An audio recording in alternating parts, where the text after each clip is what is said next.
What is SIP? அதுக்கான பதில் சொல்லுங்க. இப்போ எஸ்ஐபி பண்ணுங்க கோடீஸ்வரர் ஆயிடலாம் ஈஸியா அப்படின்னு சொல்றதெல்லாம் அப்போ உண்மையா சார்? உண்மைதான், பட் லாங் டைம் நீங்கள் வெயிட் பண்ணணும்.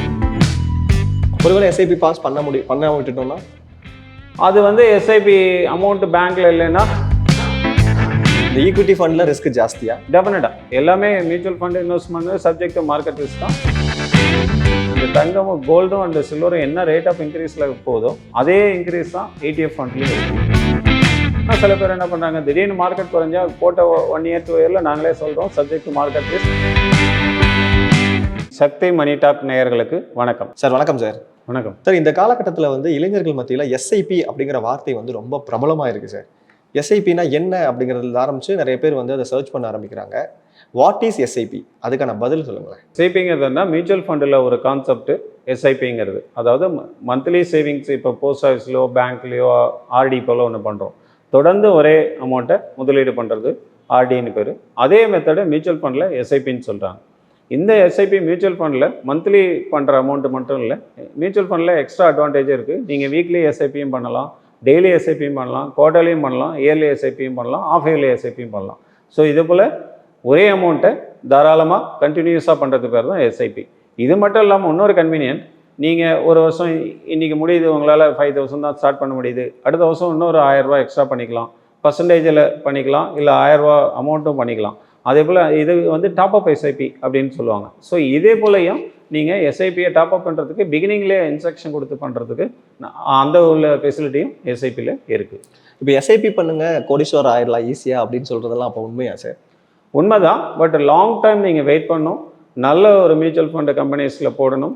ஸோ ஒரு எக்ஸாம்பிள், ஒரு 5,000 உங்களால் எஸ்ஐபி கட்டுறீங்க, அதை இன்க்ரீஸ் பண்ணாமலே அந்த 5,000 ஒரு 25 years கட்டினீங்கன்னா தாராளமாக உங்கள் அமௌண்ட்டு 1 கோடிக்கு மேலே தாணும். ஏன்னா இது ரேட் ஆஃப் காம்பவுண்டிங் மெத்தடில் அந்த உங்களுக்கு வர ப்ராஃபிட்டுங்கிறது நிறைய அதிகமாகி நல்ல ரிட்டர்னை லாங் டைமில் கொடுக்கணும். இடையில பேனிக் ஆகக்கூடாது, இடையில வித்ட்ரா பண்ணக்கூடாது. ஸோ அதே போல் பண்ணினீங்கன்னா தாராளமாக எஸ்ஐபிங்கிறது கோடீஸ்வரர் ஆக்கும், பட் லாங் டைமில். சார், இப்போ எஃப்டி ஆர்டி தான் பார்த்தீங்கன்னா 1 வருஷம் 3 வருஷம் 5 வருஷம் ஒரு டென்யூர் பீரியட் இருக்கும். இப்போ இந்த எஸ்ஐபியில் அந்த மாதிரி ஏதாவது டைப் ஆஃப் எஸ்ஐபி அது மாதிரி ஏதாவது இருக்கா சார்? தெரிஞ்சுக்கிறதுக்காக எனக்கு தெரியாது. இல்லை, எஸ்ஐபிங்கிறது நீங்கள் 1 year போட்டுக்கலாம், ஈவன் மினிமம் 6 மாதமும் போட்டுக்கலாம், 3 year 2 year 5 year 10 year தாராளமாக போட்டுக்கிட்டே இருக்கலாம். ஆனால் எஸ்ஐபியில் இன்னொரு கன்வீனியன்ட் என்னென்னா, உங்களால் 10 year போட்டுறீங்க, 1 yearக்கு மேலே கட்ட முடியலன்னா ஸ்டாப் பண்ணிக்கலாம். அட் எனி டைம் நீங்கள் ஸ்டாப் பண்ணிவிட்டு அதை எடுக்காமல் விட்டாலே அந்த அமௌண்ட்டு வளர்ந்துக்கிட்டே இருக்கும். பெனால்ட்டி மாதிரி ஏதாவது இருக்குமா சார்? பெனால்ட்டி ஏதாவது இருக்குமா? அதுக்கெல்லாம் பெனால்ட்டி எதுவும் கிடையாது.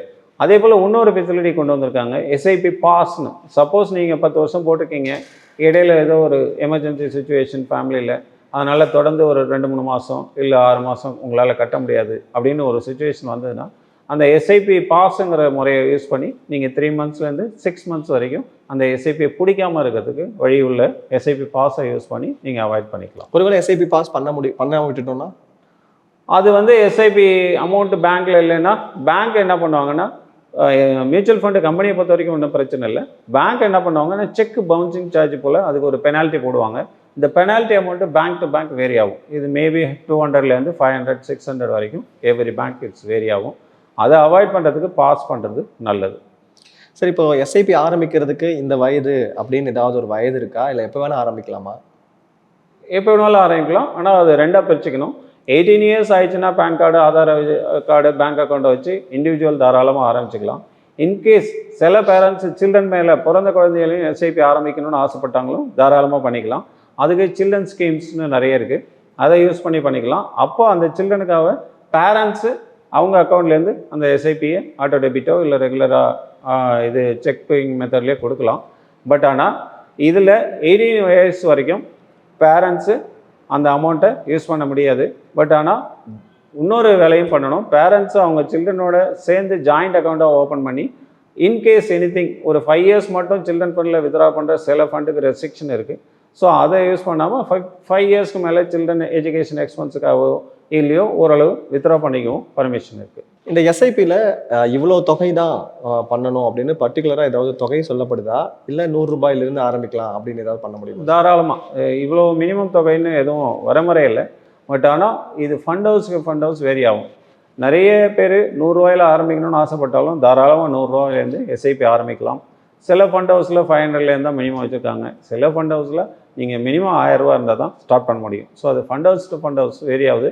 பட் மினிமம் 100 ருபீஸ் பெர் மந்த்தோ பெர் டேயோ பெர் வீக்கோ நீங்கள் எஸ்ஐபி ஸ்டார்ட் பண்ணலாம். இப்போ எஸ்ஐபி அப்படிங்கிறது மியூச்சுவல் ஃபண்டில் தான் அப்படிங்கிறத நீங்கள் தெளிவாக சொன்னீங்க. இப்போ மியூச்சுவல் ஃபண்டில் என்னென்ன டைப் இருக்குது சார்? இப்போ ஈக்விட்டின்னு சொல்கிறாங்க, டெப்ட்னு சொல்கிறாங்க, என்னென்ன டைப் இருக்குது? மியூச்சுவல் ஃபண்டில் நிறைய டைப்ஸ் இருக்குது. அது சிம்பிளாக ஒரு 4-5 டைப் மட்டும் சொல்லிடுறேன். ஒன்று வந்து ஈக்விட்டி ஃபண்டும்பாங்க. இந்த ஈக்விட்டி ஃபண்டுங்கிறது 100% ஷேர் மார்க்கெட்டில் தான் இன்வெஸ்ட் பண்ணி ரிட்டர்ன் கொடுப்பாங்க. ஸோ இதில் இந்த ஈக்விட்டி ஃபண்டுலேயே ஒரு 4-5 ஃபண்ட் இருக்குது. ஒன்று வந்து லார்ஜ் கேப் ஃபண்டும்பாங்க. இது டாப் 100 கம்பெனிஸில் மட்டும்தான் இன்வெஸ்ட் பண்ணுவாங்க. இன்னொன்று மிட் கேப் ஃபண்டும்பாங்க. இது 100 to 250 கம்பெனிஸ் ரேங்கிங்கில் உள்ள தான் இன்வெஸ்ட் பண்ணுவாங்க. இன்னொன்று small cap companies 250 and above 1000 ரேங்கிங்கில் உள்ள கம்பெனியில் தான் இன்வெஸ்ட் பண்ணுவாங்க. இது எல்லாத்தையும் மிக்ஸ் பண்ணி சில ஃபண்ட்ஸ் இருக்குது. லார்ஜ் அண்ட் மிட் கேப்பில் மட்டும் இன்வெஸ்ட் பண்ணுறது ஃப்ளெக்ஸி கேப்பும்பாங்க. ஸோ இது large cap, mid cap, small cap எல்லாத்தையும் மிக்ஸ் பண்ணுவாங்க.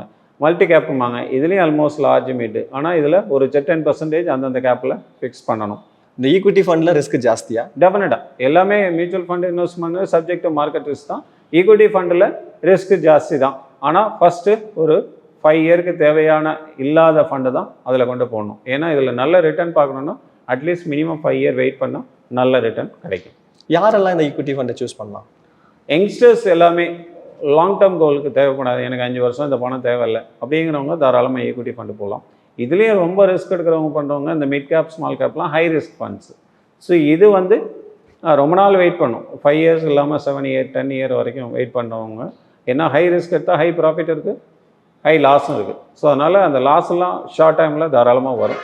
அதை அவாய்ட் பண்ணுறதுக்கு லாங் டேர்ம் கோல் உள்ளவங்க மட்டும் அதே போல் ஹை ரிஸ்க் ஃபண்டில் போகிறது பெட்டர். இன்னொன்று செக்டார் ஃபண்ட்ஸுமாங்க. Pharma sector, banking sector, logistic sector, இதே போல் டைப் ஆஃப் ஃபண்ட்ஸும் இருக்குது. இதுவும் கொஞ்சம் ஹை ரிஸ்க் ஃபண்டு தான். ஸோ ரொம்ப ஹை ரிஸ்க் எடுக்கிறவங்க இதே போல் ஃபண்டுலையும் போட்டு எடுக்கலாம். அப்போ எனக்கு பேலன்ஸ் ரிஸ்க் போதும் அப்படிங்கிற அதே போல் உள்ளவங்களுக்கு அது தனிப்பட்ட ஃபண்டு இருக்குது. அதுக்கு வந்து 2-3 ஃபண்டு இருக்குது. ஹைப்ரிட் ஃபண்டும்பாங்க, balance advantage, dynamic asset allocation ஃபண்டும்பாங்க. இதில் எப்படின்னா 100% ஈக்விட்டியில் போட மாட்டாங்க. ஒரு 60 to 65, 70% வரைக்கும் ஈக்விட்டியில் இருக்கும். ஒரு 30 to 40% டெட் ஃபண்டில் இருக்கும். ஸோ இதெல்லாம் மிக்ஸ் பண்ணி போகிறது. அதே போல் balance advantage, hybrid fund, dynamic asset allocation ஃபண்டுன்னு அதை சொல்லுவாங்க. இன்னொரு type multi asset allocation fund அப்படிம்பாங்க. இது என்னென்னா ஈக்விட்டி மட்டும் இல்லாமல், டெட்டு மட்டும் இல்லாமல், like gold, silver, other commodities, REIT எல்லாத்துலேயும் மிக்ஸ் பண்ணி போகிறது மல்டி அசட். அதாவது ஈக்விட்டி மட்டும், ஈக்விட்டி ஒரு 50-60% இருக்கும். கோல்டில் 10%, சில்வரில் 10%, டெட் ஃபண்டில் 10%, அது போல் ஒவ்வொரு 10% ஃபண்ட் மேனேஜர் ரோல் அது பண்ணி இன்வெஸ்ட் பண்ணுறது மல்டி அசட் அலோகேஷன் பண்ணுவாங்க. இதே போல் நிறைய டைப் ஆஃப் ஃபண்ட்ஸ் இருக்குது. நான் சொன்னது கொஞ்சம் தான். சரி, இப்போ தங்கம் வெள்ளி வந்து ரொம்ப அபரிமிதமான வளர்ச்சியை கொடுத்துட்டு இருந்த காலகட்டத்தில் கோல்டு ETF, சில்வர் ETFலாம் வந்து ரொம்ப பீக்கில் போச்சு சார், நல்ல லாபம் கொடுத்துச்சுன்னா சொல்லிட்டு இருந்தாங்க. ஸோ அதில் வந்து இப்போது இன்வெஸ்ட் பண்ணுறது சரியாக இருக்குமா? தங்கத்தில் இன்வெஸ்ட் பண்ணுறதை விட, அதாவது நேராக போய் கடையில் தங்கத்தை வாங்குறதை விட இப்போ இந்த மாதிரியான டிஜிட்டல் கோல்டில் இன்வெஸ்ட் பண்ணுறது சரியாக இருக்குமா? டெஃபினட்டாக இது சொல்லப்போனால் ஃபிசிக்கல் கோல்டை விட இதே போல் ETF ஃபண்டில் இன்வெஸ்ட் பண்ணுறது நல்லது. ஏன்னா ஃபிசிக்கல் கோல்டு வாங்கும்போது உங்களுக்கு கூலி சேதாரம் 15 to 20% இருக்குது, அதை அவாய்ட் பண்ணலாம். அப்புறம் GST 3% இருக்குது, அதை அவாய்ட் பண்ணலாம். ETF ஃபண்டு பார்த்தீங்கன்னா ஃபண்ட் மேனேஜ்மெண்ட் சார்ஜ்னு மேபி பிலோ 1%, 0.5 கூட இருக்க சான்சஸ் உண்டு. இதில் என்ன ஒரே ட்ராபேக்னா நமக்கு தங்கத்தை கண்ணால் பார்க்க முடியாது. ஆனால் நம்மள்கிட்ட வாங்குற காசை அவங்க கோல்டில் தான் இன்வெஸ்ட் பண்ணுறாங்க, சில்வரில் தான் இன்வெஸ்ட் பண்ணுறாங்க.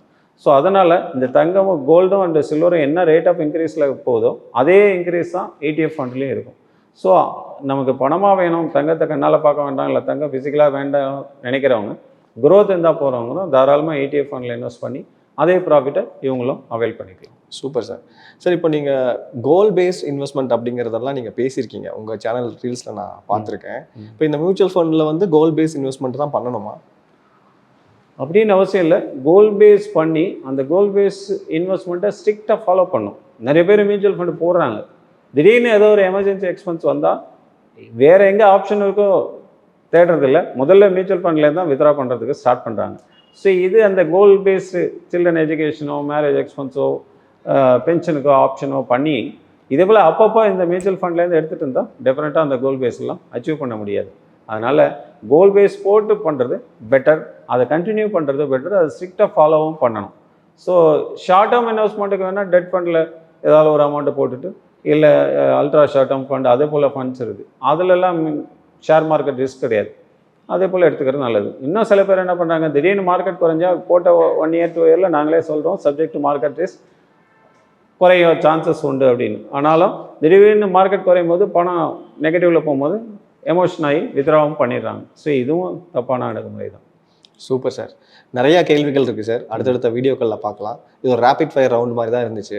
நான் சீக்கிரம் கேள்வி கேட்டேன், நீங்கள் சீக்கிரம் பதில் சொன்னீங்க. ரொம்ப சுருக்கமாக சொல்கிறதுனால நல்லா தெளிவாகவும் இருந்தது. Thank you so much. Thank you sir. இதே போல் பர்சனல் ஃபைனான்ஸ் ரிலேட்டட் வீடியோஸை பார்க்குறதுக்கு ஸ்ரீ சக்தி மணி டாக் சேனலை சப்ஸ்கிரைப் பண்ணுங்கள்.